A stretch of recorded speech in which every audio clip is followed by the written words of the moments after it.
Olá a todos e todas, bem-vindos e bem-vindas mais uma vez ao nosso programa de número 12, Curiosidades Bíblicas e Histórias do Cristianismo.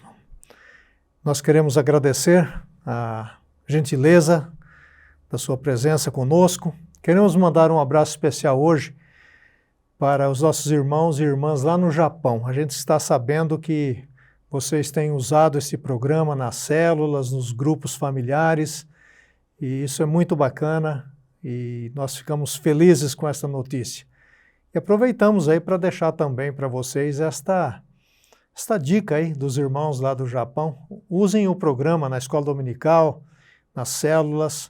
Às vezes a gente não tem o que falar nas células, né? Então está aí uma oportunidade riquíssima de um aprendizado profundo das Escrituras. Nós vamos, neste programa de número 12, como eu disse, trabalhar mais uma vez a história da Bíblia, parte 3. Ou seja, nós estamos fazendo um programa dentro do nosso programa. E hoje nós vamos falar especificamente sobre como foram escolhidos os livros para compor a Bíblia. Mais uma vez comigo, professor Dr. Wander de Lara Proença. Obrigado, Wander, mais uma vez estamos juntos. E eu queria que você, então, trouxesse uma saudação para os nossos convidados antes da gente começar efetivamente o programa. Muito bem, AC. Prazer grande estar aqui de volta para mais esse tempo aí de conversa, né? O programa, de fato, é um bate-papo, é uma conversa. E duas coisas muito interessantes que você também já mencionou. A gente tem andado por aí, tem visto o pessoal acompanhando o programa e vem perguntar, vem, enfim, compartilhar também com outros grupos. O que é muito gratificante. Esse é o objetivo. A gente quer levar o conhecimento da teologia, aquilo que a gente produz aqui no ambiente mais acadêmico, de uma forma mais simples, numa linguagem mais popular, acessível a todos. E até uma observação, eu de vez em quando acesso lá para ver os comentários, né? Alguns muito elogiosos, a gente agradece por estes que participam lá, interagem com a gente. Até localizei lá alguns colegas que estudaram comigo há muito tempo, numa escola de missões em Guarapuava, Carlos, Edna, José Laerte, Luiz Mariano. Um abraço a vocês, né? Não tive mais contato com esse pessoal, mas fiquei sabendo que eles estão acompanhando assim, daí o nosso programa, que é uma alegria para a gente. É verdade, Wander. Graças ao bom Deus, esse programa ele é patrocinado pela Faculdade Teológica Sul-Americana na cidade de Londrina. Então nós já deixamos aqui um convite a você. Estamos começando. Ligue para alguém, mande aí um WhatsApp para um amigo seu, uma amiga, para que também possa assistir ao programa. E aí ao lado da sua tela, você pode ver, tem um chat, você pode interagir. A nossa equipe está de prontidão, vai tomar nota das suas perguntas e nós vamos respondê-las assim que for possível. Nós temos uma pergunta, Wander, que nós não vamos responder neste programa, mas eu já vou deixar aqui um trailer para o pessoal. É o Claudir. O Claudir Pérez, ele é um assíduo. Ele está sempre com a gente, viu, Claudir? E olha, não fique desanimado não. Nós já anotamos a sua pergunta. Ela é muito interessante, muito técnica e nós vamos respondê-la no próximo programa, de número 13. Então, Wander, vamos começar nossa conversa e tratar desse tema hoje que eu imagino traz muita curiosidade, muita dúvida também, questionamentos. Afinal, estamos no ano 2021, estamos lendo uma Bíblia que foi formada já há séculos e queremos neste programa e nos próximos entender como é que isso aconteceu. Então nós vamos começar fazendo a seguinte pergunta, Wander. Quais os critérios? Porque sempre tem algum critério, algum padrão, algum modo, modelo. Quais os critérios usados para as escolhas dos livros, tanto do Antigo como do Novo Testamento? Havia algum critério? Ok, muito importante essa questão, fundamental para a gente entender o que a gente vem conversando, inclusive, nos programas anteriores, né? Nesse programa a gente quer chegar exatamente na finalização do cânon. Aquela reunião final que decidiu quais livros seriam, então, integrados à Bíblia, para fazer parte da Bíblia, e quais não fariam parte, né, dos escritos canônicos. Eu vou identificar aqui 5 grandes critérios a ser, para facilitar para quem está nos acompanhando. Existem outros, a gente poderia até ver e citar, mas os 5 principais critérios usados pela igreja, pelos líderes, quando for escolher, então, os livros que a gente conhece hoje, né, na Bíblia chamada protestante, com 27 do Novo Testamento e mais 39 do Antigo Testamento.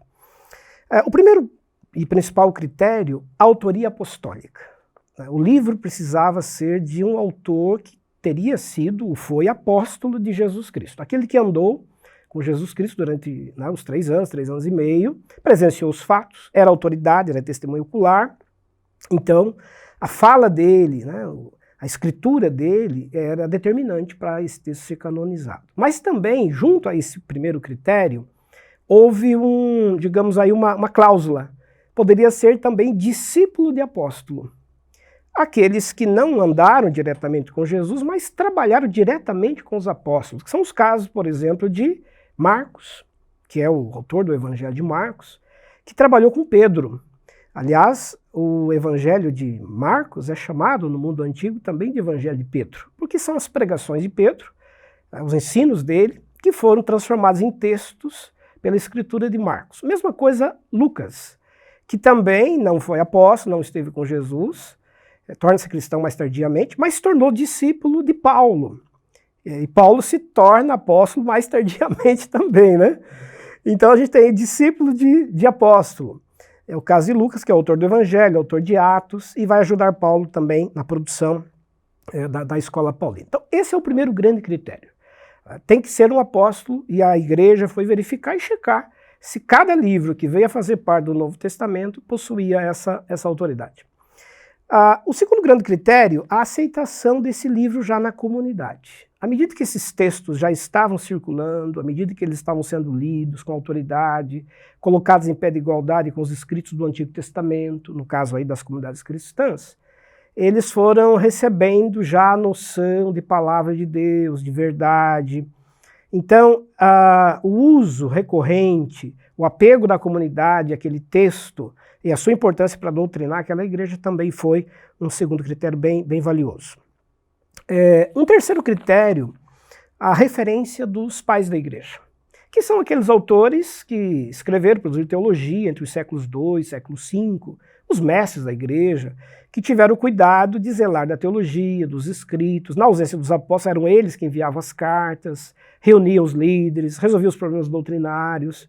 Pois bem, esses pais da igreja, pais apostólicos, eles também, ao redigir as suas cartas, faziam menção de um determinado livro, de uma carta, de um apóstolo, de um evangelho. Então, a recorrência do uso por parte dos pais da igreja no texto foi também determinante para essa escolha. Significava que os pais da igreja, os mestres da igreja, estavam referendando, né, esse texto. Um quarto critério, não poderia existir contradição nos textos, porque são 27 no caso do Novo Testamento. Como nós podemos juntar 27 textos, 27 autores, sem que existam contradições entre eles?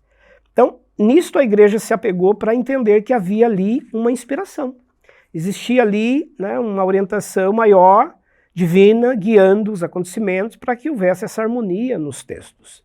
Então, todo livro que entrasse em contradição com aquele que estava já aceito, definido no cânon, evidentemente que ele acabou ficando de fora. Vamos dar um exemplo prático aqui.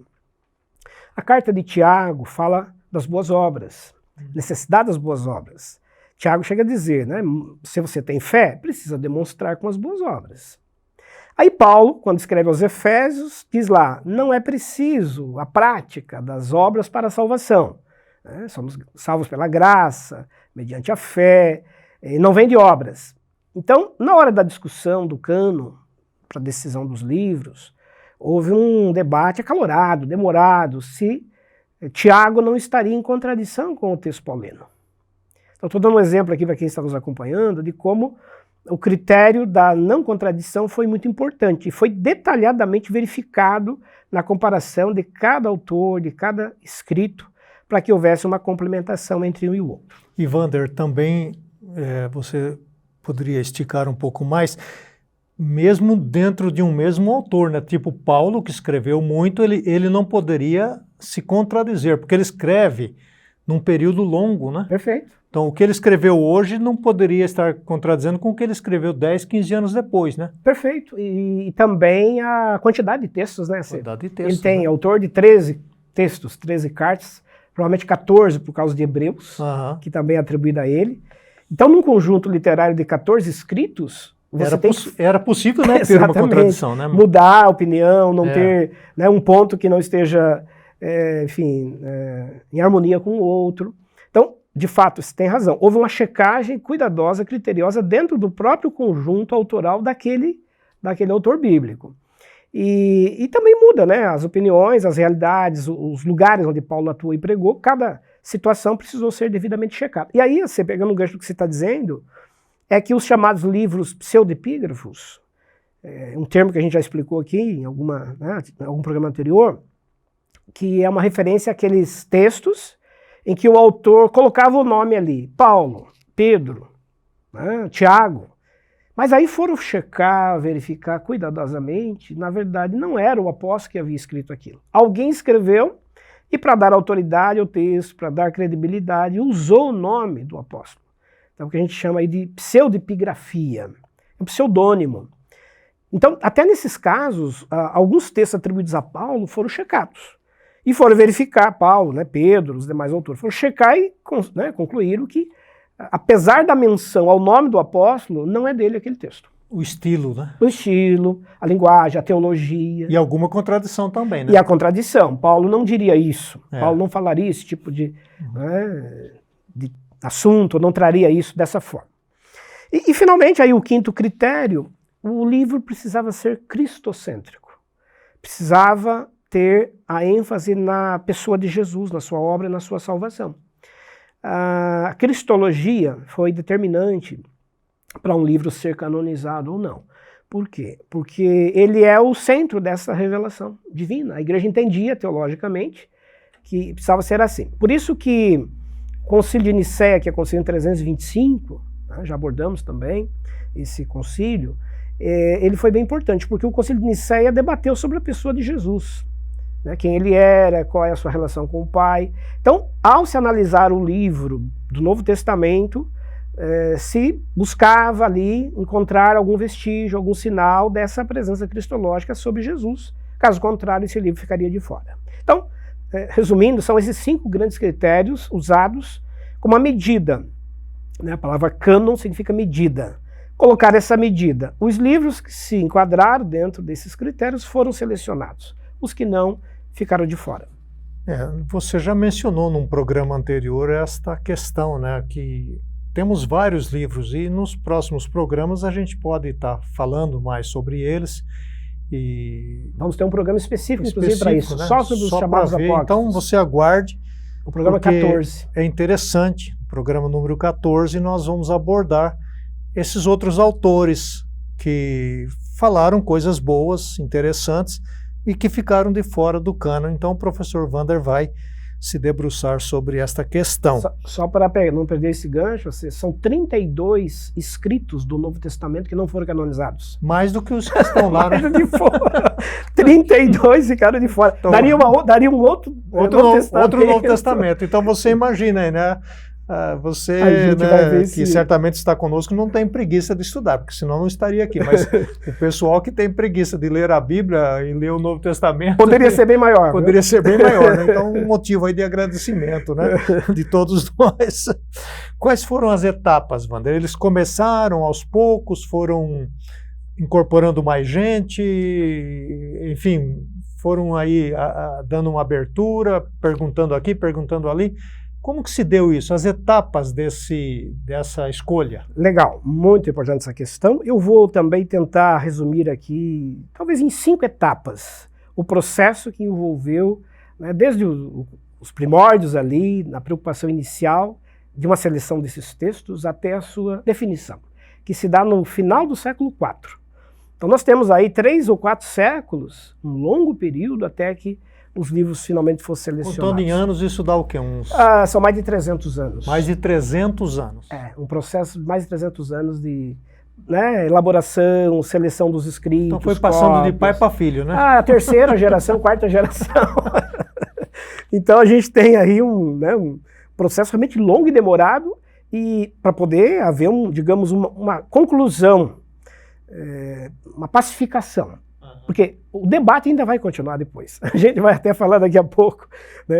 Ainda assim o debate vai permanecer. Bom, vamos começar então com uma primeira etapa que foi muito importante, que é a canonização dos escritos do Antigo Testamento. Então, para isso nós temos dois momentos históricos bem importantes. Um primeiro, que ocorre entre os séculos II e século III a.C., quando, na cidade de Alexandria, no Egito, o rei Ptolomeu, né, II, ele resolveu encomendar uma cópia dos escritos judaicos para a língua grega. Os escritos judaicos são versados na língua aramaica e hebraica.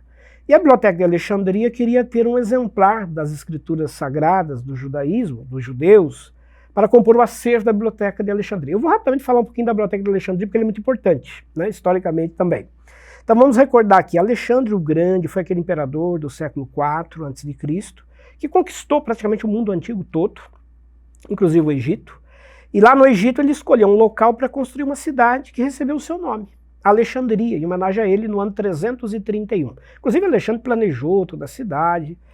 E depois da morte de Alexandre, uma morte prematura, vem Ptolomeu I, que vai sucedê-lo. E é esse Ptolomeu que decide criar uma biblioteca em Alexandria para fazer da cidade um grande centro cultural e de conhecimento. É a primeira grande biblioteca que nós temos no mundo. E eles tinham uma estratégia, né, Ptolomeu e os demais que vieram depois, que administraram aquela biblioteca. Toda a cidade importante, toda a literatura que eles ficavam sabendo já existir, todo o manuscrito, eles pediam emprestado aquela cópia, aquele exemplar, ficava um tempo na biblioteca e os copistas faziam uma cópia. Não é como hoje, né, que você faz cópia e reproduz rapidamente pela gráfica. Naquele tempo era tudo manual. Então ele emprestava o pergaminho ou o papiro, fazia a cópia e depois devolvia esse original. Houve um tempo que todo navio que atracava em Alexandria tinha que trazer um livro a bordo para deixar com a biblioteca. Era uma espécie de pedágio para você poder atracar em Alexandria. Então deixavam um exemplar lá e aí eles faziam uma cópia e depois devolviam esse exemplar. Então eles foram montando aquilo que ficou conhecido como a maior biblioteca do mundo antigo. Só para a gente ter uma ideia, no primeiro século a.C., a Biblioteca de Alexandria chegou a ter 700 mil exemplares a 1 milhão de exemplares. Ela vai existir ela surge no século III, vai existir até o século III depois de Cristo. Então são 600 anos. Né, considerada aí uma das maravilhas do mundo antigo. E uma coisa muito interessante, essa biblioteca se tornou um centro de excelência, de conhecimento, de formação de filosofia, né, e infelizmente foi destruída por um incêndio, né, que aconteceu no século III, muito provavelmente um incêndio criminoso, inclusive. Né? Enfim, tudo isso para dizer que, então Ptolomeu II decidiu, né, encomendar a escritura, né, desses textos judaicos. E aí houve uma nomeação de um sacerdote chamado Eleasário, né, entre os rabinos de Jerusalém, que escolheu 72 sábios para fazer essa versão. E eles partiram então para o Egito e trabalharam lá na biblioteca, fizeram as traduções, e daí o nome Septuaginta, que significa versão dos 70, né, 72 que traduziram. Bom, então eles, né, acabaram produzindo esse texto, uma versão, por isso versão dos 70, o Septuaginta, que foi resultado de uma pesquisa cuidadosa que esses escribas, né, tradutores, fizeram. Por quê? Porque eles tiveram que buscar os livros judaicos. Onde esses livros estavam espalhados, eles não circulavam em conjunto, então eles foram reunir esses textos, e aí já formam ali, digamos, um primeiro agrupamento dessa literatura. Wander, esses sábios, eles eram judeus, rabinos do conheciam templo. O grego. Conheciam o grego, porque eles vão fazer a tradução a serviço, né? Para o grego. Para o grego. Por quê? Certamente tinham lá algum auxílio. Sim, um auxílio. E nessa época, é bom lembrar que a língua grega já estava espalhada em todo o mundo antigo por causa da civilização helênica, né, já difundida por Alexandre. E existiam muitos judeus vivendo já no mundo grego. Né? A gente teve já, inclusive, abordagem desse tema aqui em programas anteriores. Os judeus estavam espalhados pelo mundo antigo. Né? Nós tínhamos 1/3 de judeus morando em Jerusalém, ou Palestina, e 2/3 de judeus espalhados pelo mundo antigo. Então, o conhecimento da língua grega, o domínio, já fazia parte, de certa forma, né, do cotidiano dos judeus. E aí, claro, o auxílio também técnico, para que eles pudessem fazer essa versão. E por que foi importante em termos de canonização? Por quê? Pela primeira vez, os judeus resolveram buscar suas literaturas espalhadas e começaram a compor um grande livro, juntar esses materiais. No final, eles vão ter, além desses 39 que a gente conhece hoje, da Bíblia, do Antigo Testamento, eles vão juntar outros livros. Por exemplo, os chamados 7 apócrifos que aparecem na Bíblia católica hoje, também foram incluídos nesse conjunto, lá da biblioteca. E não só eles. Né? O conjunto de textos judaicos foi crescendo ao longo do primeiro século a.C., perto, né, de se chegar aí a 80 ou 90 livros aproximadamente. Então, toda a literatura judaica, aquela inclusive que não veio fazer parte da Bíblia judaica, foi se juntando a esse conjunto lá na Biblioteca de Alexandria. Por que a gente está dizendo isso? Porque mais tarde nós vamos ter Jerônimo, que é um personagem que a gente vai falar dele daqui a pouco, mais detalhes. Jerônimo, que vai fazer a tradução do grego para o latim, a chamada Vulgata, tradução do grego para o latim. Quando Jerônimo vai traduzir, ele vai buscar os manuscritos de Alexandria no Egito. Ele vai utilizar... Ele traduz do grego, então. Do grego. Ele pega do grego para o latim. Uhum. E aí ele vai, inclusive, acrescentar esses 7 livros que aparecem na chamada Bíblia Católica hoje. Mas ele acrescenta fazendo uma observação. Esses 7 livros estão colocados aqui como se fosse um anexo, mas eles não foram reconhecidos como canônicos, ou né, não tiveram autoridade como os demais, por parte da escola rabínica. Por quê? E aí vamos então esclarecer. Por volta do ano 90, já depois de Cristo, entre o ano 90 e 110, formou-se uma escola rabínica judaica nos arredores, né, de Israel, numa cidade chamada Jânea. Essa cidade, então, substituiu o antigo templo de Jerusalém, onde funcionava a escola rabínica, e o templo agora estava destruído, né, pelos romanos, enfim. Então, esses rabinos de Jânea vão elaborar o que nós chamamos hoje de um cano judaico, os livros do Antigo Testamento. Eles vão selecionar quais livros dos judeus, ou produzidos pelos judeus, tanto na Palestina quanto fora, podem fazer parte daquilo que se chama então verdade, ou palavra de Deus. E eles definem e escolhem 39, que são esses 39 que aparecem hoje, né, na chamada Bíblia protestante. Então, só para esclarecer bem isso, mais tarde, quando Jerônimo vai traduzir para o latim, ele pega os livros da Septuaginta, né, o conjunto de lá, que era maior, como dissemos, mas ele faz menção, eu estou traduzindo mais do que o cano judaico de Jânea definiu. O cano judaico de Jânea definiu 39. Né? Então, assim, essa é uma primeira etapa bem importante para a formação da Bíblia. Por quê? Porque nós temos os judeus preparando o caminho da canonização, nesses 2 momentos que acabamos de ver. Um segundo momento, uma segunda etapa, nós podemos identificar aqui com as escolas apostólicas. Também já abordamos este assunto. Então nós tivemos a escola paulina, né, de Paulo, a escola petrina, a escola de João, a escola judaizante de Jerusalém. Então, estas escolas já foram produzindo os seus textos e foram agrupando esse conjunto literário. Então as cartas paulinas, por exemplo, começaram a circular já em bloco, já em conjunto, né, por um trabalho da escola paulina. Então, esse papel da escola de um determinado apóstolo foi bem determinante para já se fazer cópia, mandar para as igrejas, dizer, olha, leiam esses textos, leiam essas cartas. Isso vai criando já uma autoridade no texto. Então, até final do 1º século, começo do século II, nós já temos os textos, os blocos textuais circulando em conjunto. Uma terceira fase importante, nós terminamos o programa passado, o programa 12, falando disso, é Marcião, que do ano 140, era filho de um bispo, ele acaba criando um primeiro cânon do Novo Testamento com 11 livros. O Marcion, ele seleciona 10 cartas de Paulo, né? Ele tira as pastorais, as 3 pastorais, e tira também Hebreus, e fica com 10 cartas, e acrescenta o Evangelho de Lucas, que dizia ele é o único que deve ser canonizado. porque ele queria separar completamente a Igreja do Novo Testamento do judaísmo. Então, esse cânon de Marcião foi importante no início do século II para provocar o debate, porque aí os demais apóstolos, os demais líderes da Igreja ficaram com uma dúvida, mas e os outros evangelhos? E as outras cartas? Então foram atrás, foram debater e chegaram à conclusão de que outros livros deveriam fazer parte do cânon. Então até nós brincamos no programa anterior, né? O Marcião, enquanto herege, foi considerado uma espécie de herege, ele acabou tendo um papel importante na fomentação do debate, da discussão, ele provocou uma reação da Igreja nesse sentido. Uma outra etapa vai acontecer entre os séculos II e IV, quando os pais da Igreja, os mestres da Igreja, os líderes da Igreja vão desenvolver um papel bem importante de teologia apostólica, de sistematização do que a Igreja acreditava. Então, com isso, eles foram, como a gente mencionou agora há pouco, usando já os textos apostólicos, as cartas, os evangelhos, para poderem fundamentar suas ideias. Então, esse trabalho que eles fizeram deu bastante margem de segurança para mais tarde o livro ser canonizado.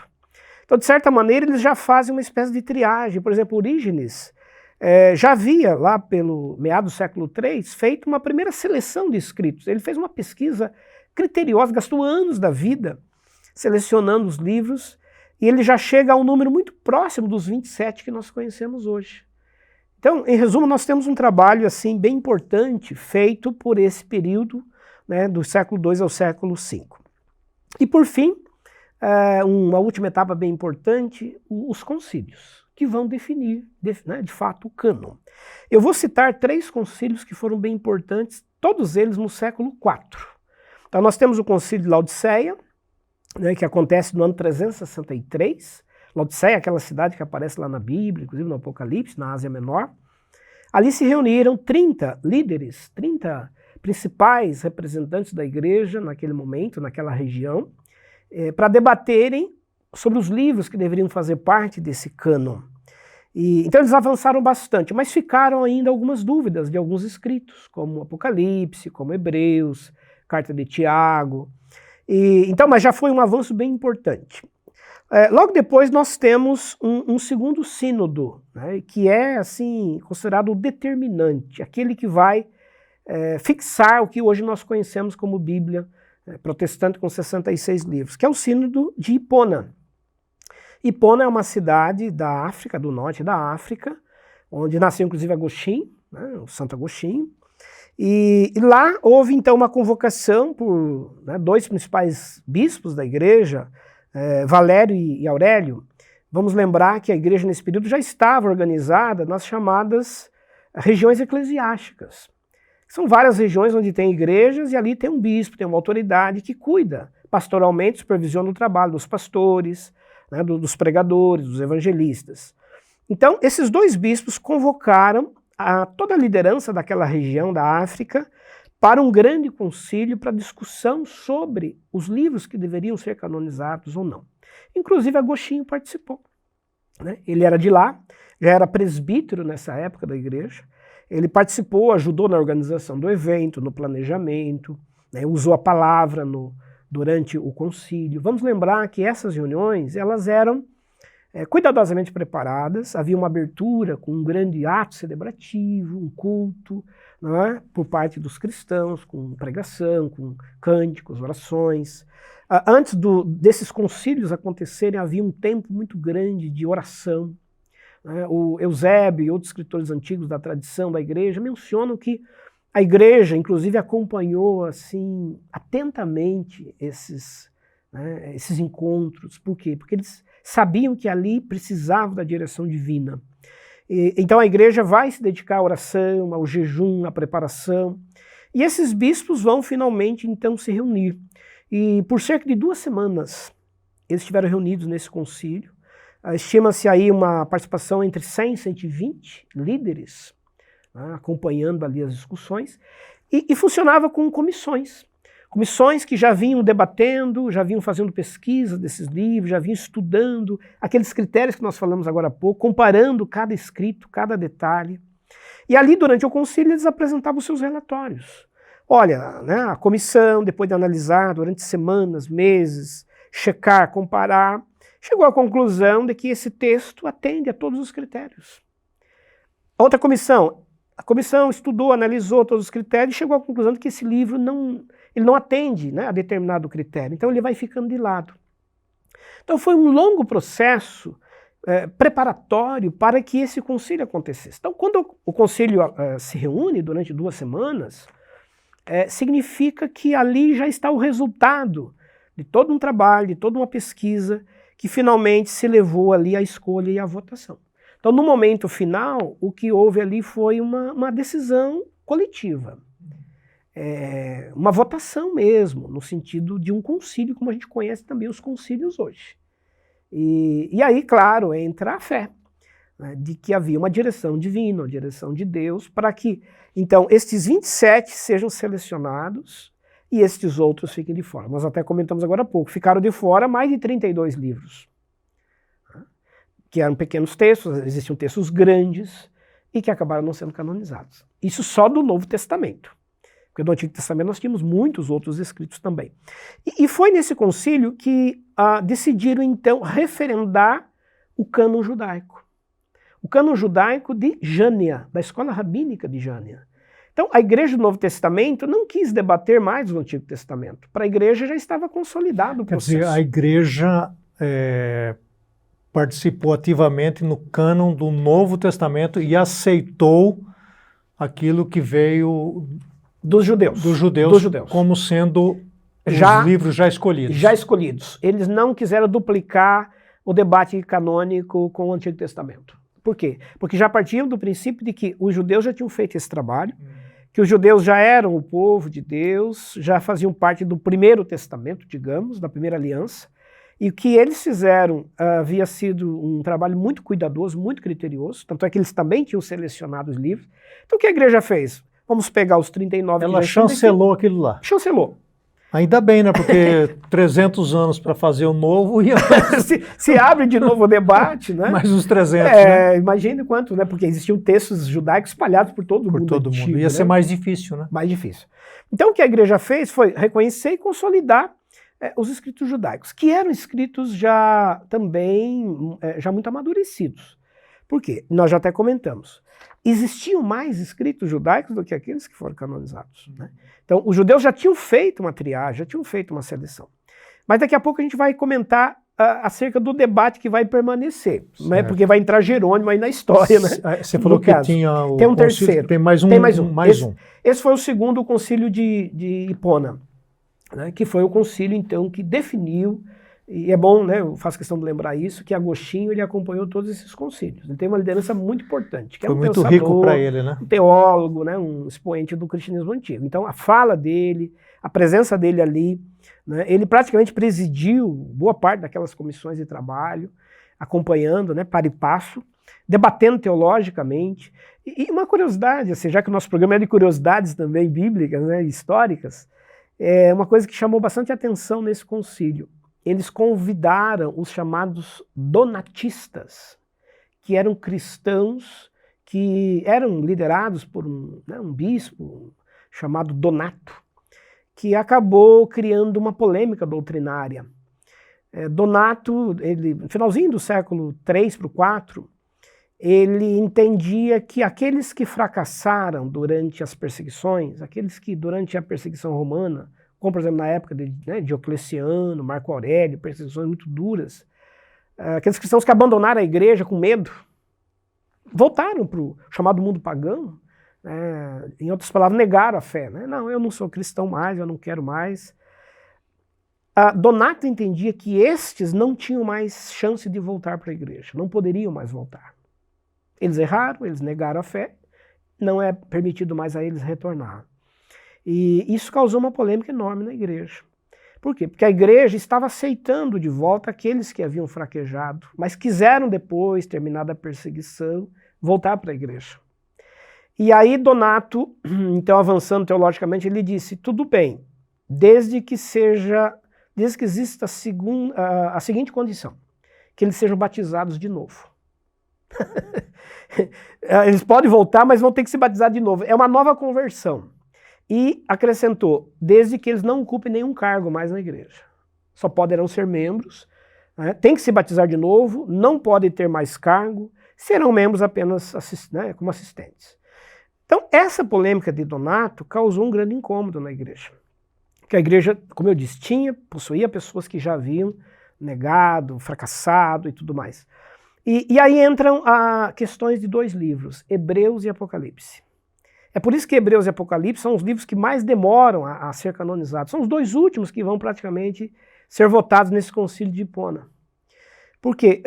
O livro de Hebreus era o livro predileto do Donato. Porque ele pegava aquele texto de Hebreus 6, Hebreus 6:4 a 6 ali, que diz que é impossível aqueles que já experimentaram da luz, conheceram os dons do Espírito, mas caíram, fracassaram, é impossível regenerá-los novamente, algo mais ou menos assim.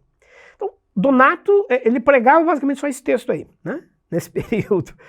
Então, como ele gostava demais de Hebreus, esse livro ficou no debate no concílio. Será que esse livro não está em contradição, né, com Paulo, por exemplo? Porque Paulo fala da graça, de uma graça, né, imerecida, de uma graça incondicional, né, de uma graça que é capaz de restaurar quem caiu. Outra questão, será que esse livro, esse texto, não está em contradição com Pedro? Porque Pedro também negou.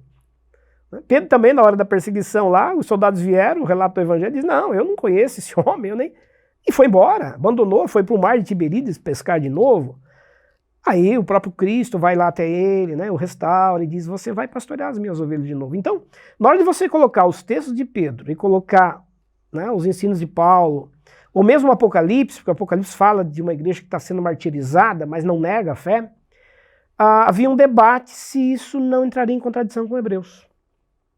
Então, nesse concílio de Hipona, as autoridades convidaram também o Donato para ir, os seus seguidores, né, e eles foram. E participaram do debate, entraram nessas questões teológicas. Agostinho mediou demais essa questão, tanto é que Agostinho vai continuar depois debatendo com os donatistas para frente, né? Resultado, chegaram à conclusão de que Hebreus e Apocalipse poderiam então fazer parte do cânon. Porque entenderam que ali é uma questão muito circunstancial que o autor está mencionando. Que existe chance, existe oportunidade para aqueles que caíram e queiram voltar.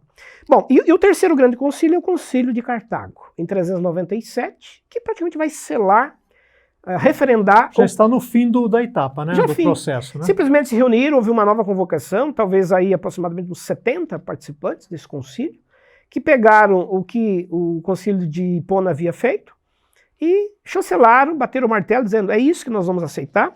E aí esse concílio definiu, a partir de agora, né, nada mais se acrescentará. O concílio escreveu, inclusive existem, né, os manuscritos, alguns registros que a igreja preservou, pela tradição também, mencionando que ali se decidiu não mais a inclusão de qualquer outro livro. Fechou a porta, né? 27 do Novo e 39 do Antigo Testamento. Mas daqui a pouco vai vir uma outra questão aí que nós vamos debater se o assunto realmente se encerrou, né? É interessante, Wander, que aprendendo sobre a história, parece que tem igreja hoje, né, que segue o Donato, né? Talvez nem saiba, né? Como está atual, né? Está bem atual o Donato, né? Tem razão. O danado do Donato, né? Tá vendo? Por isso que é bom você estudar história e a gente vai aprendendo, né? Não é nada novo do que a gente está fazendo hoje, né? Alguém já fez isso. Wander, depois que nós já vimos sobre os critérios, sobre as etapas, certamente isso aqui é uma coisa humana, é gente que participa, pessoas que vão participar. Então, quem são essas pessoas? Você já mencionou grupos, também tem indivíduos, tem líderes, tem os pais da igreja. Então fala um pouco dos atores e o tempo que se gastou, então, né, você já mencionou aí sobre os concílios, do começo ao fim, e aí encerrou e aqui está acabado. Legal, que são bem importantes. Isso que você coloca, acho que é legal a gente reforçar. A gente imagina sempre a Bíblia como a palavra de Deus, entende dessa maneira, revelação divina, mas é uma revelação em linguagem humana, né, com a participação humana. Por quê? Porque o Criador, ao se revelar, ele quis contar com como você bem coloca, com esses atores humanos. Por quê? Porque essa palavra é dirigida aos seres humanos, né? A nós, com as nossas crises, dilemas, as nossas dúvidas, né, os nossos embates. Então, estes personagens, esses líderes que participaram do processo, eles são pessoas que dedicaram a vida, é bom dizer isso, a esse processo. Nós temos líderes que foram atrás desses textos, foram se dedicar à cópia desses textos, foram fazer traduções desses textos. Por exemplo, Jerônimo, a gente vai falar dele depois, ele gastou 30 anos da vida dele para traduzir a Vulgata. É uma vida inteira dentro de um monastério, praticamente. São pessoas, alguns deles extremamente bem formados, eram filósofos, pensadores, os mestres da igreja, pessoas muito sábias, que estudavam, conheciam as línguas originais, porque você tem que, às vezes, comparar um texto, comparar uma frase, um termo. São manuscritos, como a gente viu, né, no programa também anterior, sem pontuação, né, no caso dos textos do Antigo Testamento, sem as vogais. Então, é muito complexo para você dominar esse vocabulário. E eles dedicaram a vida a isso. São pessoas que tinham uma reputação enorme, atuavam como liderança da igreja, tinham reconhecimento enquanto líderes eclesiásticos. Porque se eles não tivessem, Wander, a igreja não iria aceitar, né? Não Tinha iria... que ser gente de reputação ilibada e de um conhecimento profundo, né? Profundo, que pudessem definir isso com segurança. Por quê? Porque as dúvidas eram recorrentes, as polêmicas estavam postas. Esses líderes estão debatendo questões muito complexas. A gente acabou de falar aqui do Donato. Como que se resolve uma situação dessa? Quem fracassou pode voltar ou não pode? É uma questão teológica. Sobre a pessoa de Jesus, o arianismo estava também campeante. Jesus não é Deus igual ao Pai, ele é menor. E aí, se ele é menor, podemos prestar culto a ele ou não? Ou seja, os assuntos são extremamente complexos. Então, são teólogos, são pessoas extremamente preparadas, pessoas que, como Agostinho, a gente citou, que está presente no concílio de escolha dos livros, que tem um domínio, um trânsito nas correntes filosóficas, no campo teológico.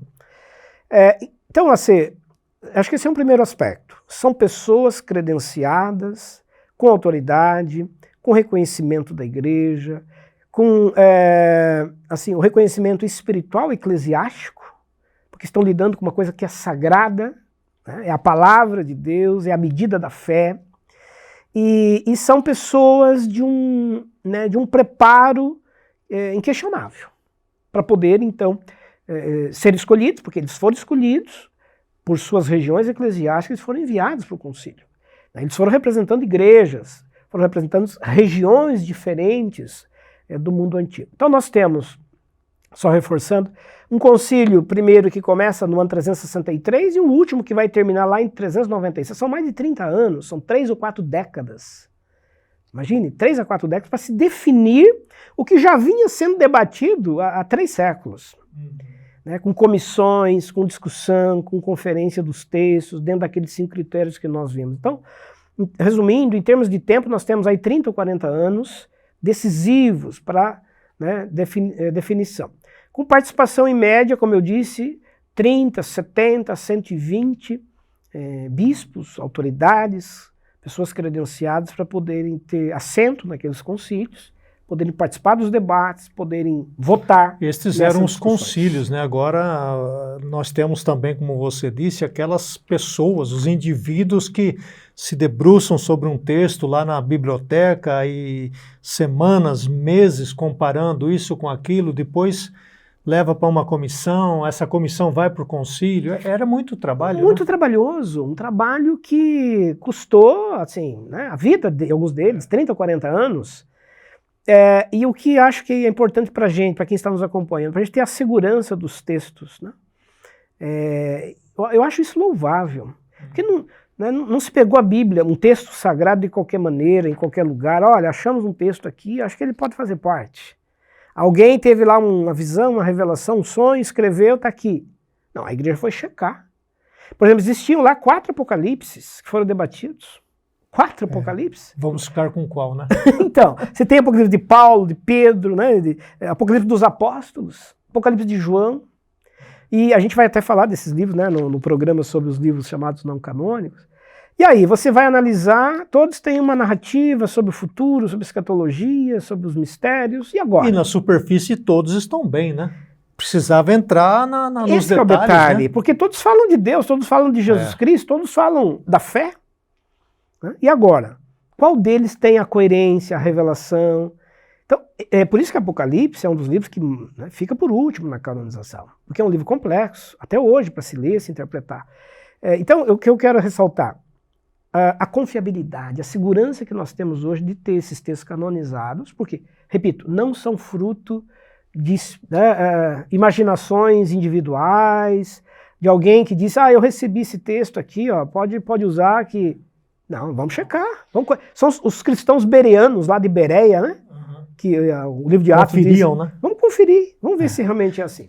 Wander, isso é importante para nós hoje, né? Porque a gente tem percebido uma fraqueza nos púlpitos, na instrução. As escolas dominicais deixaram de existir, que eram no passado, quando a gente foi para a igreja, aquele momento do ensino, da pedagogia, de se debruçar sobre os textos. Então me parece que hoje a ênfase nas nossas igrejas não está mais na palavra. E muitos dos nossos líderes são responsáveis por isso. Então fica aqui um apelo a você que está nos acompanhando nessa oportunidade. Primeiro, agradecer a Deus por essas vidas no passado, o cuidado que essas pessoas tiveram em trazer para nós a palavra de Deus.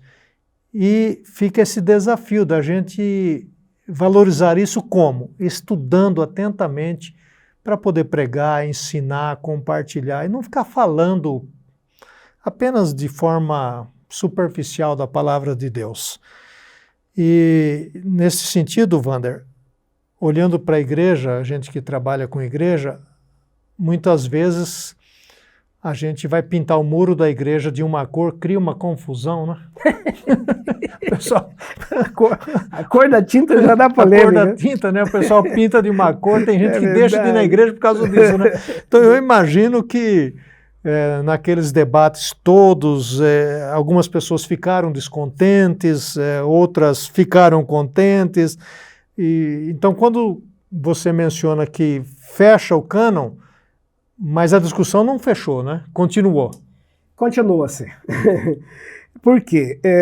Primeiro que o cristianismo estava muito já espalhado, comunidades diversas em muitos lugares. E comunicar com esse povo não era fácil, até né? essa mensagem chegar lá e dizer, olha, esse livro que vocês estão usando aí, ó, que vocês estão... Não vale, né? Não é esse.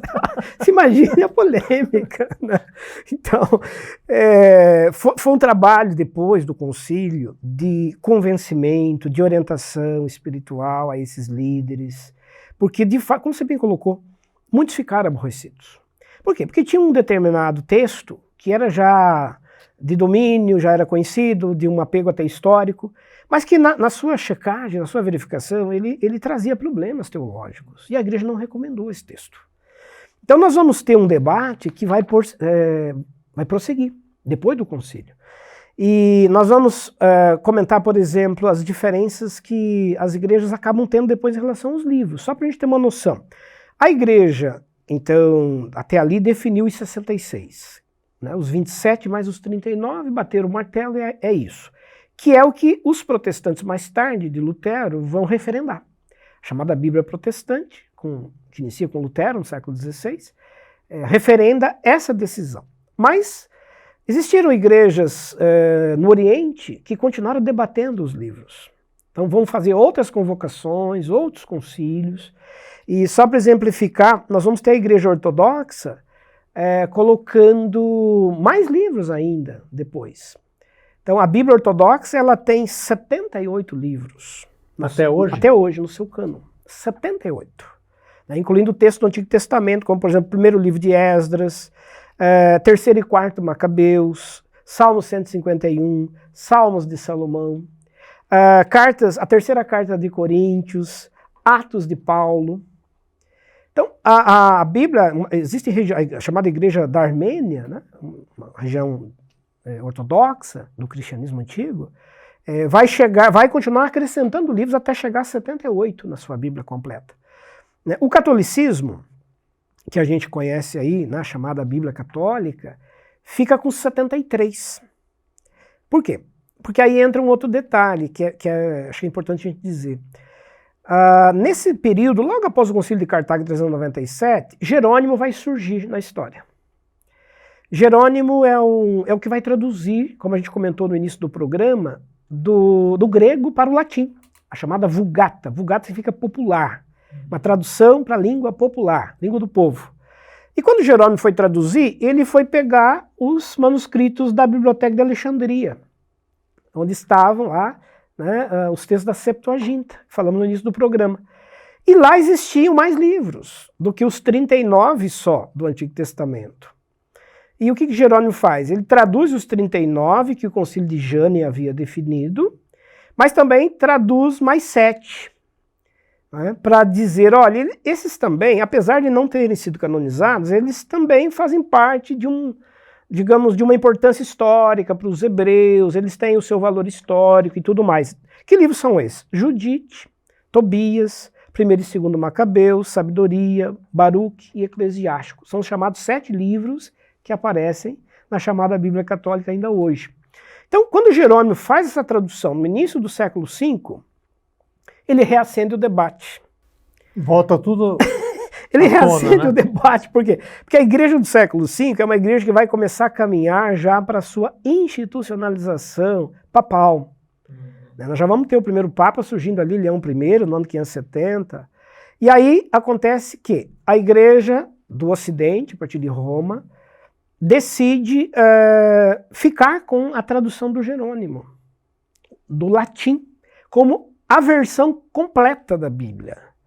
Então, o bispo Damaso, que é o bispo principal de Roma nesse período, ele encomenda uma cópia a Jerônimo, né, do texto de Jerônimo, e diz, a partir de agora nós vamos seguir a versão latina. Tanto é que o latim se torna a língua eclesiástica da igreja na Idade Média, do catolicismo, até bem recentemente. Até bem recente. As missas, todas em latim, até o Concílio Vaticano II, no ano de 1962, nós vamos ter a Bíblia em latim. Então, isso aconteceu aí. A Bíblia de Jerônimo, contendo esses 7 a mais, acabou sendo incorporada pelo catolicismo romano, e esse assunto vai seguir até a Reforma Protestante do século XVI. Por quê? Quando vem a Reforma com Lutero, nós vamos até ter um programa aí mais para frente sobre isso, Lutero vai traduzir a Bíblia para o alemão.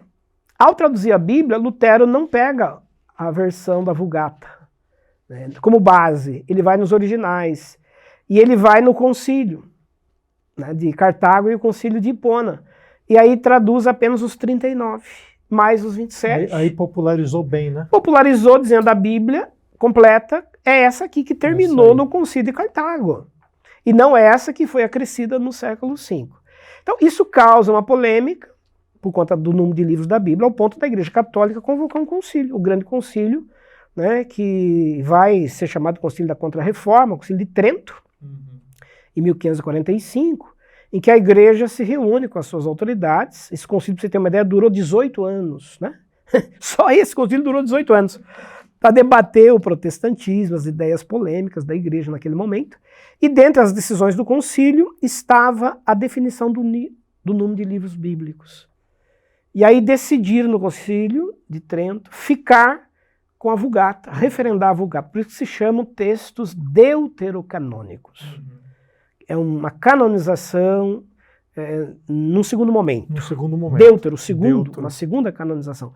É por isso que a Bíblia protestante e a Bíblia católica tem essa diferença de livros que a gente hoje, quando folheia, acaba encontrando. É bom ressaltar que é só aí que é diferente, né, Wanda? Porque qualquer outro texto das Escrituras, tanto numa versão católica, numa versão protestante, é exatamente igual. Tá certo? Então, vale a pena você ter uma versão católica, né? Eu tenho nos meus aplicativos lá, e enriquece muito a leitura da Bíblia. Porque tem a questão, toda a questão histórica desses livros, não é? Por exemplo, Macabeus 1 e 2, conta a história da guerra, dos conflitos que aconteceram historicamente. Não é? Eclesiástico, são livros de sabedoria, né? De ensinamentos para a vida. Então, são livros que a igreja usou no passado. Eles fizeram parte do uso da igreja, só que não com a autoridade de escritura, como os demais. E acho que até tem uma pergunta de um colega que nos acompanha aí, que ele chega a perguntar aí, né, Aceno? Eu vou fazer essa pergunta daqui a pouco, Wander, para você aí. Tá. Agora, Wander, você, rapidinho aí, você falou da Igreja Ortodoxa, que ela tem 78 livros. Uhum. Esses textos estão disponíveis? Estão disponíveis. Provavelmente em inglês, Sim, português? Eles são originariamente do grego, né? Do grego. Mas daí tem as versões depois para as línguas próprias da região em que a Igreja Oriental fica aí um adendo para você que tem interesse ou curiosidade e quer ler esses documentos. Então procure aí no Google sobre a Bíblia que é usada na Igreja Ortodoxa. Uhum. Em algumas regiões, principalmente da Armênia. Da Armênia, na Rússia. Na Rússia. A Rússia. Nós vamos fazer um programa, que é o programa 14, sobre esses escritos não canonizados, e a gente vai trazer um panorama mais geral deles, detalhes históricos. Então você está vendo aí que a gente ainda vai ter, né, Deus permitindo, muitos programas. O Wander acabou de falar aí de Martinho Lutero, que está bem lá na frente, né? Então, nós ainda estamos aqui, um pouco mais, né, aquém, né? E já falamos então que esses livros foram usados, né, em algumas igrejas e continuam sendo usados até hoje. Agora, Wander, nós temos ainda a pergunta que vamos fazer, mas antes disso, nós temos na Bíblia protestante um número de livros e na Bíblia chamada Bíblia Católica um outro número de livros. Isso se deu por causa dessa explicação sua aí. Exatamente. Então nós temos, só para ficar bem claro para quem está nos acompanhando, 66 livros na chamada Bíblia Protestante, 73 na Bíblia Católica e 78 na Bíblia Ortodoxa. Por conta dessas questões históricas, a existência, esses livros todos existiram, mas os concílios foram usando critérios diferentes para poder então definir. E à medida que esse cânon, né, não se encerrou em Cartago, porque para uma parte da igreja encerrou ali, a igreja não quis mais mexer naquilo. Mas outros lugares, outras regiões resolveram continuar o debate e a discussão, e isso vai se estender até a Reforma Protestante do século XVI. E aí a gente tem, na Reforma do século XVI, né, de novo, uma retomada da discussão. Porque como Lutero não traduziu os 73, a Igreja Católica Medieval Romana reagiu. Falou, não, mas como? E aí convocou o Concílio de Trento para, de novo, reabrir a discussão canônica e aí fazer definitivamente a inclusão desses livros sem mais debate então, agora. Foi em Trento que finalmente também fechou o cânon da Igreja Romana Católica. Né? Exatamente, 1545. E aí, nesse concílio, é que eles decidiram incluir os 7, que nós já citamos aqui, mas pequenos fragmentos, viu você? Que, por exemplo, a oração de Manassés e os capítulos 13 e 14 de Daniel, que são pequenos acréscimos que aparecem na versão da chamada Bíblia Católica. No mais, é o que você falou, é igual, é idêntica à Bíblia protestante, à Bíblia, né, chamada evangélica. E vou fazer uma pergunta, Wander, não é nenhuma pergunta, mas para você já se preparar nos próximos programas. Nós temos hoje grupos que alteraram a Bíblia. Né, e muitas vezes eles vêm com uma conversa e o crente que não estuda a Bíblia é facilmente uma presa desses grupos. Muito. Aí está, então, também um outro adendo para nós, né? A importância do estudo das Escrituras, porque alguns grupos modificaram sutilmente algumas coisas. As próprias traduções, né? Dependendo da tradução, você pode modificar e inserir ali um outro sentido teológico, outro próprio completo, texto, né? E muda a teologia, muda o ensino, né? Completamente. A tradução, ela é decisiva no processo, por quê? Porque ela pode alterar o sentido teológico de uma prática, de uma crença. Ela pode criar, né, por exemplo, né, sobre a vida após a morte, uma outra interpretação completamente sobre diferente. Sobre o Espírito Santo, né? Nós temos uma tradução que queremos falar depois, né? Não reconhece, coloca sempre em minúsculo, é apenas um Exatamente. espírito, é um fôlego de vida. Própria pessoa de Jesus em alguns lugares, também, não é igual, não vai modificar a ideia da Trindade, Exatamente. vai redefinir a ideia de vida após a morte. É. Então, o cuidado do exegeta, do tradutor, ele é meticuloso. A gente está lidando com coisas que são sagradas, né? Que não são apenas textos que você pega e mexe de qualquer jeito. Uhum. Para você mexer numa interpretação, num termo, numa palavra, isso tem implicações enormes do ponto de vista teológico.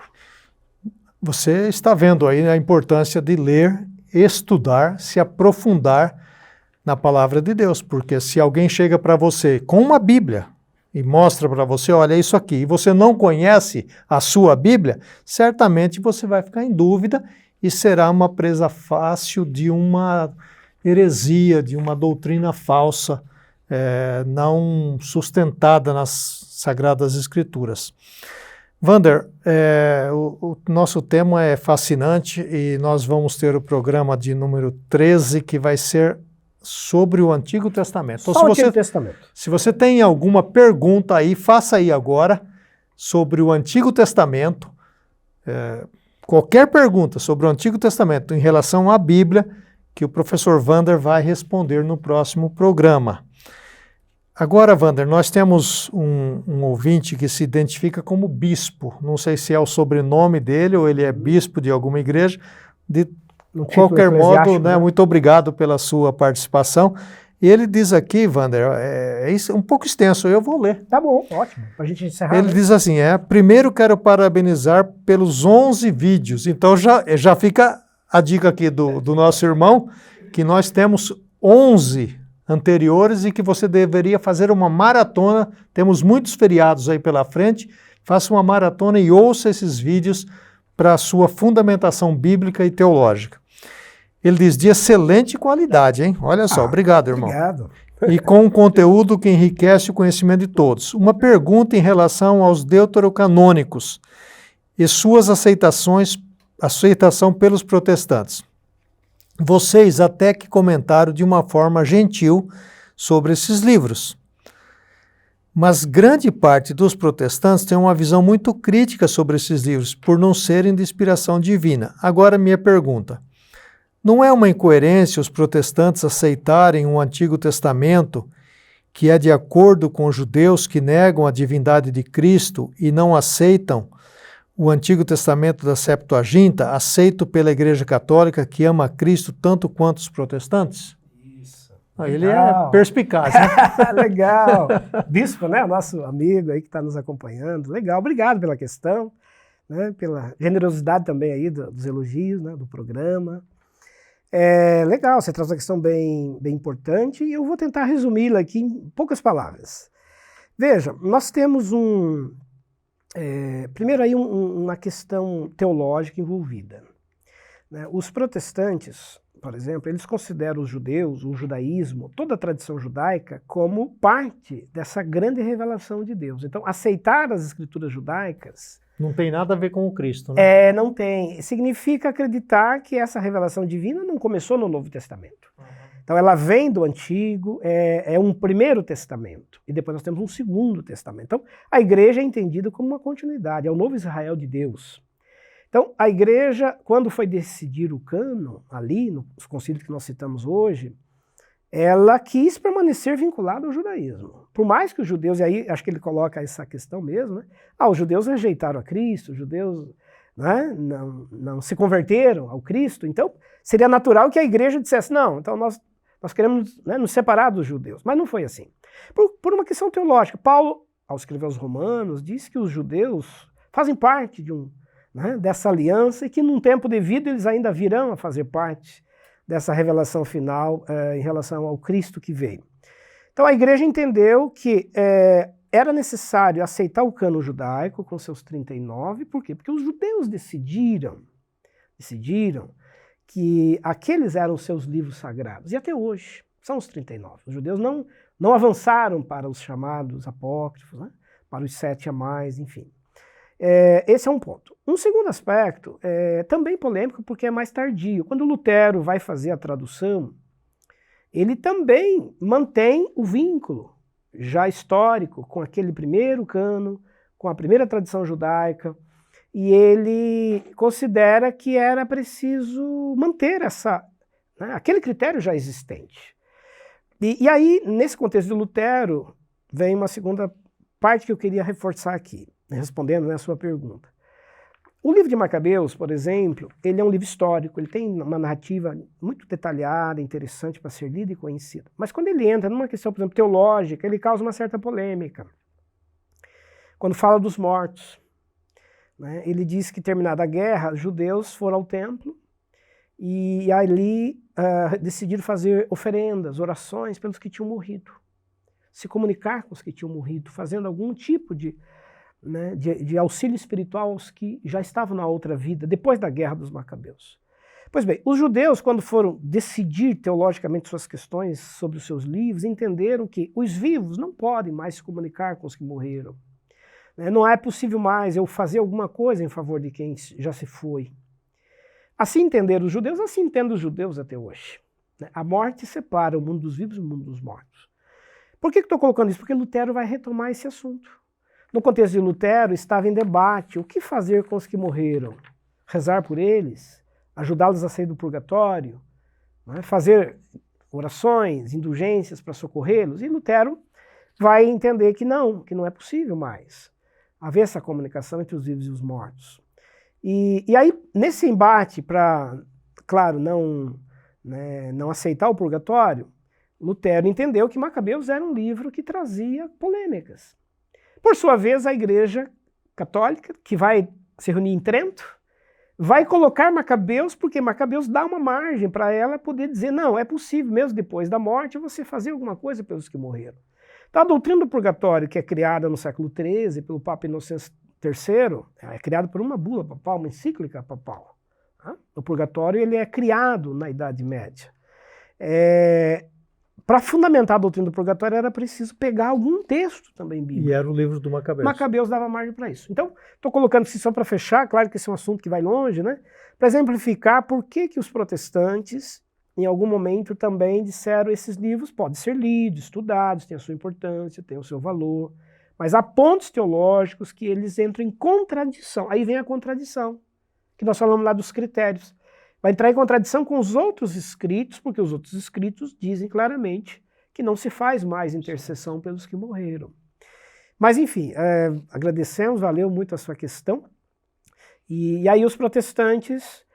Agora, só para fechar assim, um minutinho, eu acho que ele tem razão que às vezes as pessoas têm assim, uma crítica muito ácida em relação aos livros da Bíblia Católica, muito mais por desconhecê-los.